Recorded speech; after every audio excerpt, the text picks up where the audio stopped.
उल्हासनगरमध्ये ज्येष्ठ नागरिकाला पोलिसांनी मारहाण केली आहे। पोलीस आणि नागरिकांमध्ये मतदान केंद्रापासून 100 मीटरमध्ये प्रवेश करण्यावरून वाद झाला। नागरिकांना माझं घर आहे मला जाऊ द्या असं सांगितलं, मात्र पोलिसांनी आडमुठी भूमिका घेतली आणि ज्येष्ठ नागरिकाला मारहाण करत 100 मीटरच्या बाहेर काढण्याचा प्रयत्न केला। कशा पद्धतीने पोलिसांनी ज्येष्ठ नागरिकांवर आरेरावी केली याची ही दृश्य सध्या झी 24 तासवर आपण पाहत आहात। या नागरिकांचा असा दावा आहे की आपलं घर या मतदान केंद्राच्या जवळपासच्या परिसरात आहे, मात्र आपल्या घरी जायला या पोलिसांनी त्याला मनाई केली आणि मतदान केंद्रापासून 100 मीटरच्या बाहेर त्यांना हकलून काढण्याचा प्रयत्न केला। याविषयी आपण अधिक माहिती घेऊया।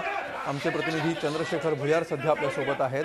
चंद्रशेखर, काय नेमका या ज्येष्ठ नागरिकाचा दोष होता त्याच्यामुळे ही घटना आहे? हा ज्येष्ठ नागरिक आहे, या ज्येष्ठ नागरिकाचं घर हे मतदान केंद्रापासून 100 मीटरच्या मध्ये होतं, त्याच्यामुळे तो घरी जाण्यासाठी त्या चालला होता। पण तिथे असताना पोलिसांनी त्याला हटकलं आणि तू घरामध्ये जा, नाहीतर बाहेर उभा राहू नको असं त्याला सांगितलं। त्यामध्ये दोघांची बाचाबाची झाली आणि त्याला मारहाण करण्यात आली। पोलिसांना याबाबत विचारलं असता पोलिसांनी सांगितले की त्याने शिवीगाळ केली म्हणून आम्ही त्याला धक्काबुक्की केली आणि त्याला बाहेर काढलं, आम्ही त्याला मारलं नाही असं पोलिसांचं म्हणणं आहे। मात्र फुटेजमध्ये त्याला मारहाण करताना दिसत आहे। अमोल, बिलकुल धन्यवाद चंद्रशेखर या सविस्तर माहितीबद्दल।